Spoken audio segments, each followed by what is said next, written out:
So recently I was sent out the DrunkDeer G60, which was on Kickstarter not long ago, and it has released. It's now the 5th of March, and well, they've just gone and released the A75 Pro. This thing is insane. Not from just the aluminium body, but what comes inside of it. We will be taking this one apart as well, like we did with the G60. If you want to see this review, there will be a link at the top there or in the description, so you can go check this one out. But today we're looking over the A75 Pro, as it has just dropped. It comes with this nice accent red bar here, and the little red DrunkDeer logo on the bottom. But I have changed the keycaps to some pudding keycaps from Techwear, because I think the RGB just looks so crisp coming through some pudding keycaps. Let's have a little look over the box and the overall experience of unboxing this thing. So this is the box that it comes in. A very sleek design, not much on there at all. You know, it's just, you get the keyboard on the front, nothing on the back, a few little bits on the side here. Just says 75% layout, magnetic switch, gaming keyboard, very simplistic with the logo there. And then on this side, it's the A75 Pro in black. The layout is 75% US, and that is literally everything that is on this box. Comes with this nice little quick guide here that just tells you obviously how to do different lighting effects and what the FN keys are. You can change that all on the software. But then on top of that is a little thin piece of foam and the glorious board itself. It does come with a dust cover with the DrunkDeer logo on. That is a very nice touch that a lot of companies should be adding. It's nice because if you ever display your keyboards, you've got a dust cover to put over the top, and it just makes it look cleaner as well. And then obviously you get your keyboard inside. As you can see, I've already done the unboxing. I've just put this in here to redo the unboxing. And then you get another piece of foam here just to keep it in check while it's in transit. But unlike the G60, this one only comes with a cap puller and then the USB-C cable, which is braided. But I never understand why they put these things on there, because it just makes it look a bit so I won't be using that. But with the G60, you actually get some spare magnetic switches and I believe a switch puller as well. I can't remember correctly, but I know you get 2 extra magnetic switches, where on this one you don't. Let's look over this keyboard and what's different about this compared to the G60. Obviously this is a review on the A75 Pro. I'm just going over some small little factors that are changed from the G60 to this. Obviously the A75 has been out a while, but the A75 Pro is built on a different chassis, and I believe there's some different elements within the actual case itself, like the rubbers and stuff like that. So on the back here you have this nice aluminium plate, and it does have that nice touch of the DrunkDeer logo in this sort of chrome effect. For the feet, again, they are the gasket style where they have a bit of push in there, but these ones have the flip out feet as well, which I really like. I don't know what it is with a keyboard, but if it's got the flip out feet, it just gives you that extra versatility of how different you feel using the keyboard. If it's solid feet, then you're sort of stuck with that one default layout, which a lot of people don't actually like. Now the USB-C is on the left side, thank God. I've seen some keyboards now putting it on the left hand, like the left actual side bit. Don't do that. Everyone's cables tend to be around this area if that's a coil cable. Sometimes they're in the middle, it's not too bad, but if they're ever on the right or on the sides, it's just messy. It just doesn't fit well with aesthetically pleasing. Like, you don't want your mouse cable and your keyboard cable coming out the same direction. You want it to be broken up so it looks nicer on the desk, and it just keeps cables out the way. Because obviously these aren't wireless, they are cabled only, so you want that nice minimalistic look. Keeping that USB-C on the left hand side, chef's kiss. There are a few keycaps on here that are the original. That's because these little buttons down here, so you've got Alt, FN and menu, they're actually smaller than your standard keycaps. These are set to be similar to your WASD keys. So if you wanted to change your Alt, FN and menu, you'd have to look at custom keycaps that fit within this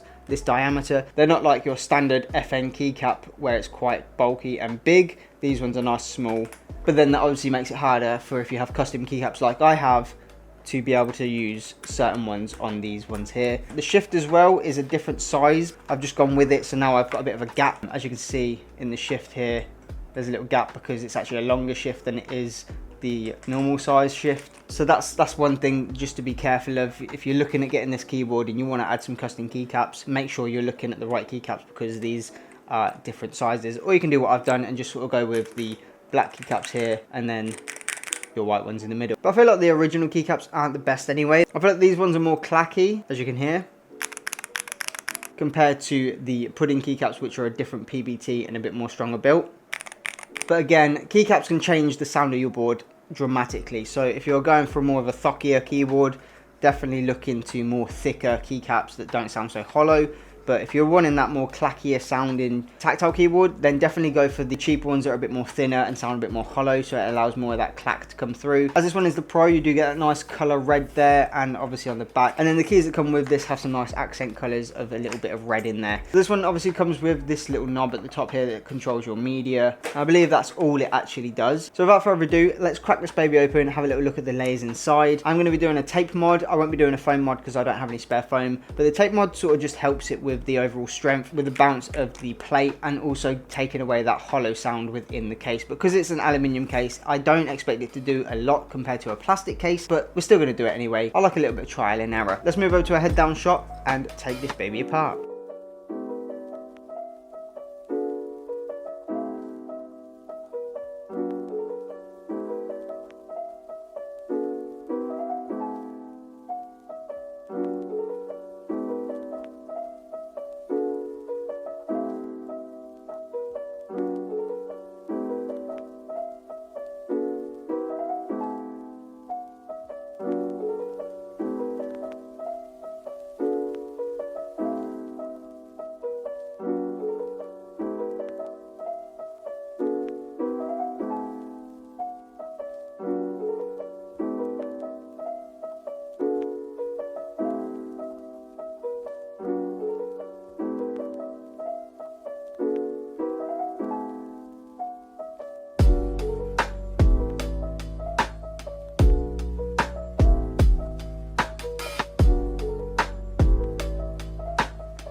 So there we have it. That is the DrunkDeer assembled back in its former glory. As you saw, that bottom bit of rubber is thick. But we've done the tape mod. I mean, pretty much sounds the exact same. Similar with the G60, it didn't really do too much to it. I feel like if you added maybe a bit more layers, I did run out, but if you added maybe 4 or 5 layers, it would give a bit more of that dampening sound, just to take away from the clack and a bit of the hollowness. But I mean, I didn't really need to do it. This sounds nice as it is. This is a very budget-friendly styled keyboard, as it is similar to the Wootin or the Apex. Every other DrunkDeer keyboard, they've gone straight down that magnetic switch with the accuracy points. I'm not going to show you any of the software because we've done that in the G60. If you want to go check out that, go to the link and watch that video and you'll understand the software that I'm talking about. For me, this is just a nice upgrade to have that aluminium body and also the knob that now allows me to use it for media. It would be nice if that was able to be customized. I haven't seen on the software if that is customizable or not. It would be nice to see a customizable knob on there. But for upgrades, obviously having the arrow keys, the home, page up, page down, and end button, the delete button, everything like that is a huge upgrade for me because I just tend to love having those extra keys.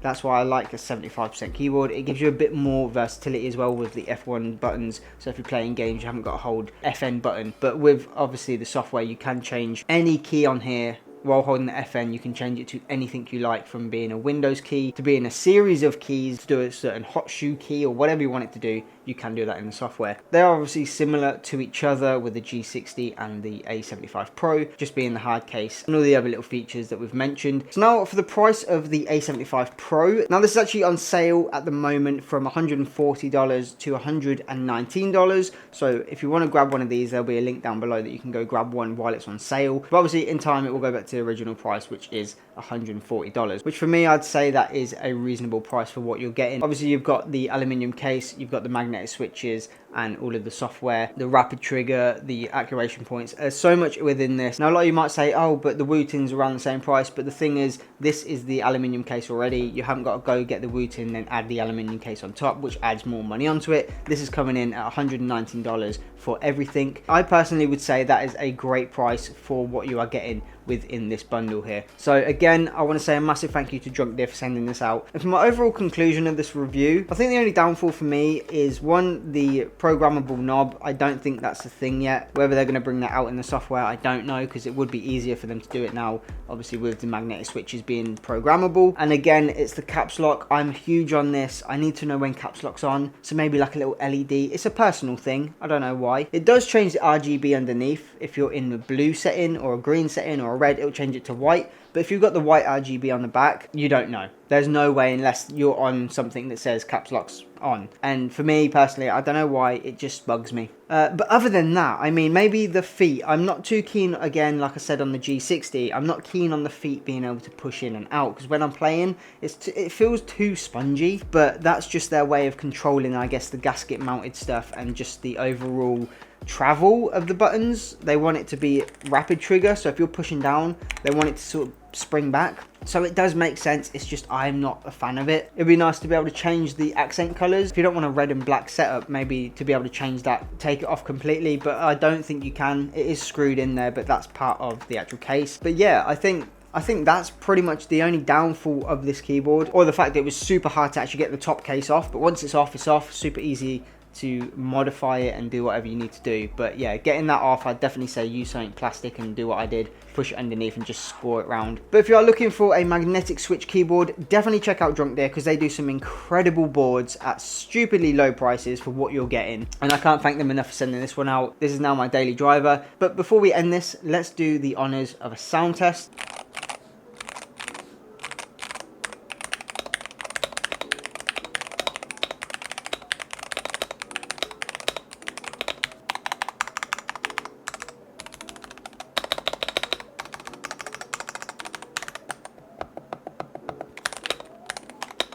So that was the sound test. I want to say a massive thank you to everyone that's watched till the end. If you have, leave a like, subscribe, hit the notification bell. Leave in the comments what you think of this keyboard. Would you pick it up for the same price, or would you wait for it to go on sale even lower, or would you go for a different keyboard altogether? Let me know your thoughts, and always remember, capture, create, captivate, and I'll see you all in the next video.